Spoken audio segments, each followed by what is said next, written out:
We'll show video clips today from ARK Invest Cathie Wood, Tasha Keeney, and Sam Korus as they explain in detail why they're so confident in and bullish for Tesla stock. The topics they discuss include the prospects and regulatory considerations for Tesla's Robotaxi, the safety of autonomous vehicles, China's regulatory challenges, the Keyman risk and leadership transition for Elon Musk, and finally, their valuation metrics and growth assumptions. I've got Brian White joining me. Brian is the host of his own YouTube channel called FutureAza. There's the future there, right? I'm sure. That's right. Thank you so much, Brian. Appreciate this. Of course. And it's always great to look at what Cathie and the team have to say. They're a bunch of very sharp people. You can argue that their methodology may not be entirely to your liking, but at least they show you what it is so you can make that determination on your own. That's why I wanted to watch these clips today, because they explain a little bit more of their thinking and they explain a little bit more of their methodology that you explained. So it's good for us now. The reason why it's important, or at least became more important about ARK Invest, is because in the last shareholder meeting, Elon at least 3 times said that he believes that ARK Invest Robotaxi model is the most accurate, and he likes what they did there. So let's start while listening to that.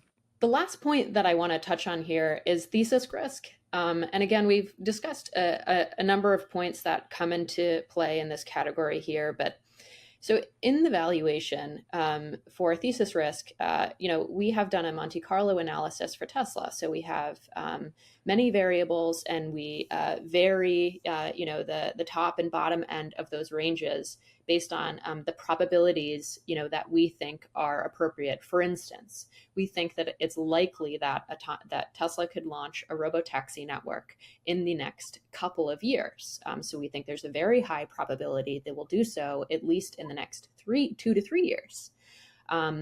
We also take into account this timeline slippage that we've discussed, right? So Elon Musk has promised many times that they would create a fully autonomous car. It hasn't happened yet. And again, crossing that threshold is something that's difficult to do. So we can't be exactly certain. Want them to sacrifice short-term profitability. Sorry. So at least in the next 2 to 3 years. We also take into account this timeline slippage that we've discussed, right? So Elon Musk has promised many times that they would create a fully autonomous car. It hasn't happened yet. And again, crossing that threshold is something that's difficult to do. So we can't be exactly certain about, it's going to be July 9th or this particular date that they'll launch the Robotaxi network. But we try to, using our research and analysis, put a time frame around when we think that will likely be. And I'll just add in something about regulatory risk. When we first started on this Tesla journey vis-a-vis autonomous, we thought regulatory risk was very high. But what has happened in the last 10 years since we started this research is that the auto accident rate in the United States has skyrocketed after decades of coming down. I think the lowest we reached here in the United States in terms of auto fatalities was around 30,000, and it was around 2014. Since then, it has moved up to as high as 45,000, and that has the regulators on guard. And so now they are looking at data. And of course, Tesla is able to provide a lot of data on safety. And Tasha, I'll throw it back to you, has done a lot of research on safety. It's been very interesting that this has not received more focus because Volvo built its entire brand on safety. And some of the numbers Tasha has surfaced in her research are quite startling. Okay, let me pause it there, Brian. So a couple big points, all right? The first is that they're very, very highly confident that Tesla will launch their Robotaxi network within the next few years based on their analysis and Monte Carlo evaluations. And then they talk about that they believe Tesla's safety data is already way at the point that it can really ease regulatory concerns at this point. If that's So true, that's very important. Yes. Yeah. So if you look at their analysis from a few years ago, and then compare it to now, what has changed? Well, what she was just saying, the very real risk that regulators would just not allow this has somewhat evaporated. Certainly in many states, it's already allowed. In some countries, it's already opening up. So that big overhang is kind of gone. It's no longer a matter of will they, but have they yet? And what we've seen, like she said, is an increase in road accidents, road deaths. What happened? What changed? Smartphones. Distracted driving became not just easier, but almost mandatory. People love their phones more than they love not dying, which is a pretty crazy thing when you think about it, but that's going to happen to the other guys, not me. I'm much smarter than that. But it's something that needs to change. So when will it happen? That is the unknown. Will it happen? Yes. And Cathie and Tasha and the team believe that their model reflects the high probability that that Tesla will be a leader in that space. And they could be right. They could be wrong. It all comes down to probabilities and whether you trust their math. And again, at least they're showing their math. Most analysts don't. They keep it not just behind a paywall, but invisible. So it's allows you a lot more flexibility to make a qualified decision as an investor. Yeah. I think the data point that matters most is that while at the same time, while automobile deaths is rising, Tesla's safety is getting better. And so if that is truly the real stat that we don't necessarily have access to, one day we'll hopefully be shown that and told exactly how much safer it is. That's the critical point. And then at that point, can't deny it, right? It's going to be harder for them to deny. For sure. The question is it just safer because it's supervised FSD versus unsupervised? And that's an answer we don't have yet, really. Yeah, that's right. All right, let's continue on and listen to Tasha Keeney talking about the safety. Yeah, so again, this is something that we can quantify in our analysis. We, a long time ago, estimated that an autonomous vehicle could be 80% safer on an accident rate basis than a manually driven car. Today, we actually have data proof points for that. So we already see that a Waymo is actually safer than the national average for vehicles. And Tesla, when you look at Tesla, a Tesla driving an FSD is roughly 5 times safer than a manually driven Tesla. And that's actually on the latest available data point. So Elon Musk has said they see line of sight to maybe 4 to 5 times improvement on that. And when you compare it to the national average, it looks like it could be roughly 14 times safer. So we're already seeing evidence that autonomous driving is safer than human-driven vehicles, and we think that this is what regulators are looking for when they decide whether or not to allow these vehicles on public roads. One other point I'll touch on quickly is, I mentioned the landscape in the U.S. We often talk about China as a risk here because this is one of. I'm going to pause there and before we get to China. So she said 14 times safer already. Yes. So. And I want to get out ahead of this because there's a comment that's going to show up. It always does. And they say, yes, but Tesla only will let you use it when it's the easiest driving. So of course they're going to have less accidents if it's only when it's easy, except that would make you believe that if that was true, then when the humans are in control of the Tesla, the accident rate would be astronomically higher. And it isn't.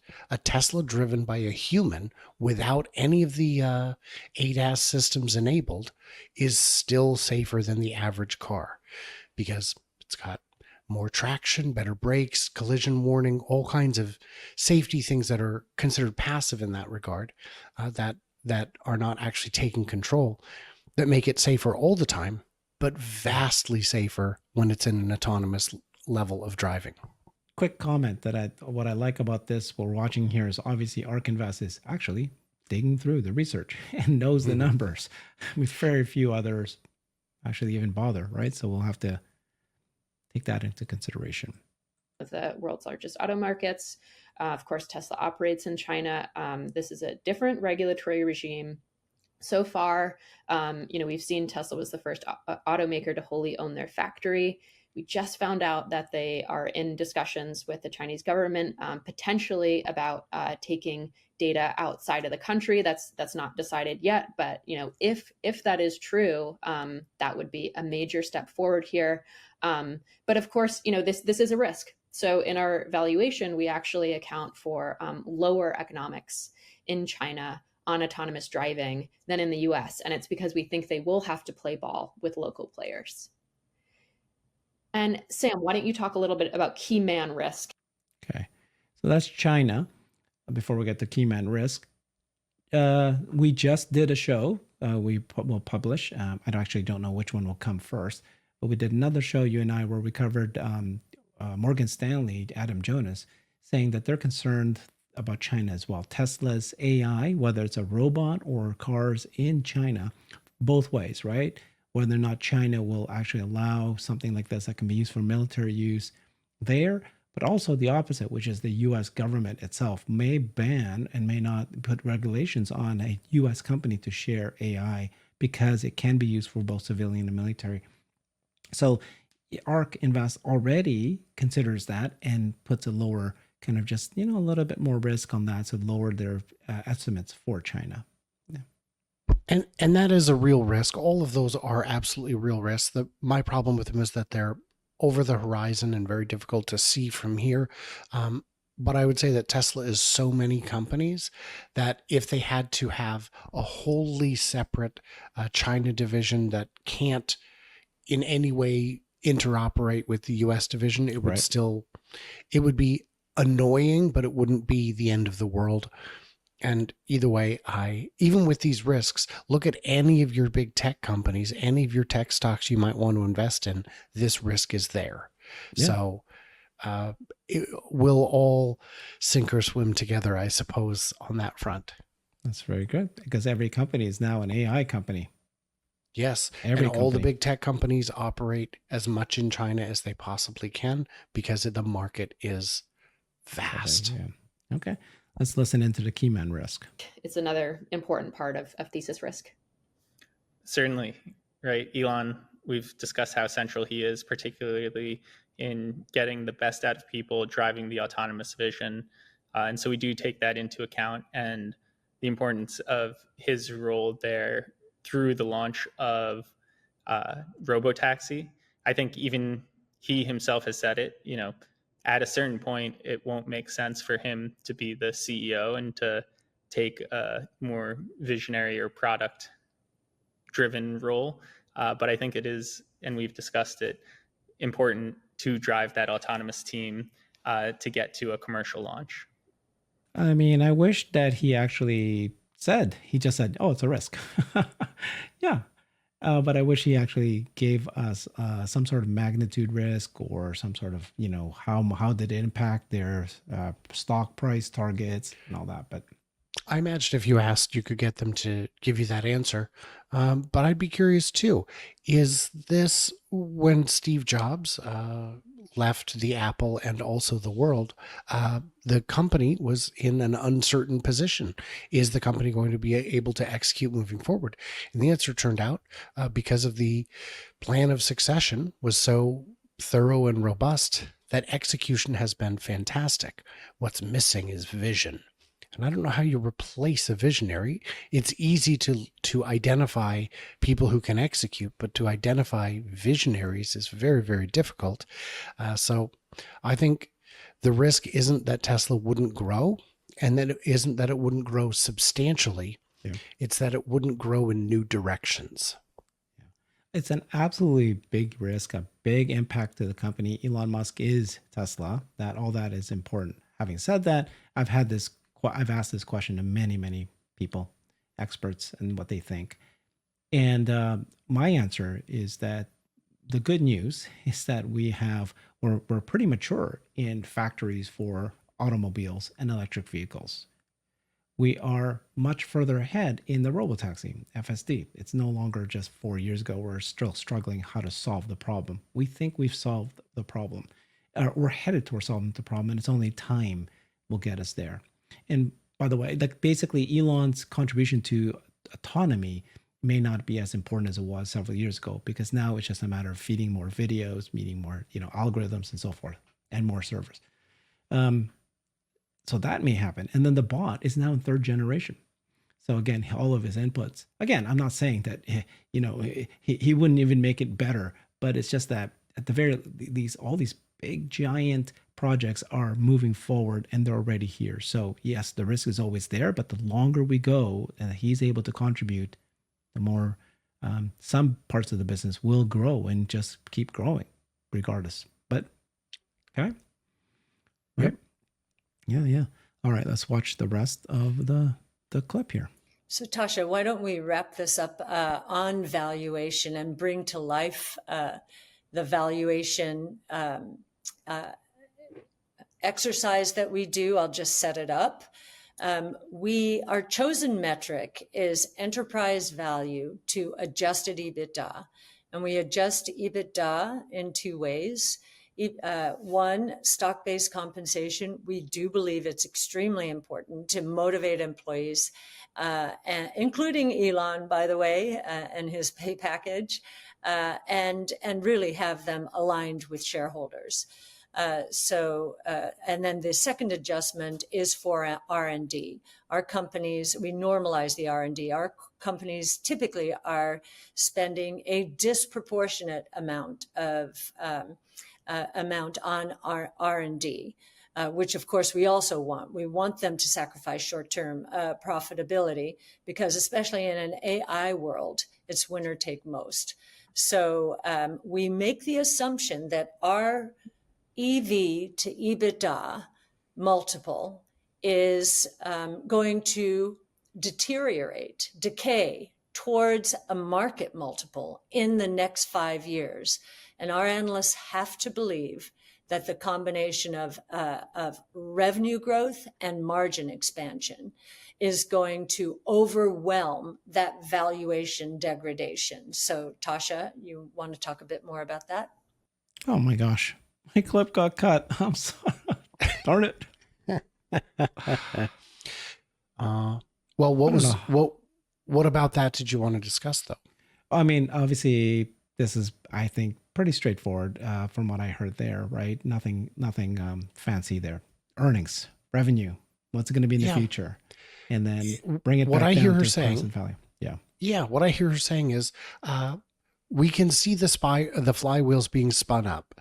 At some point, these just start printing cash that gets a little silly. If you look at just the Megapack division, for an example, you've got literally dozens of employees that work there, and not more than that. It's a very small crew, and they make this box that fits on a truck that it sits there and has $200,000-$300,000 in margin in one truckload.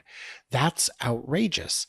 But it looks smaller than it is, because as we've seen on the numbers, there are a number of deeply skeptical X accounts that will say things like, well, where's the revenue on Megapacks? It's not making any money. And I kept trying to tell him it takes time for that revenue to be recognized. And now we're seeing it start to show up. But at the same time, there's more huge projects just around the corner.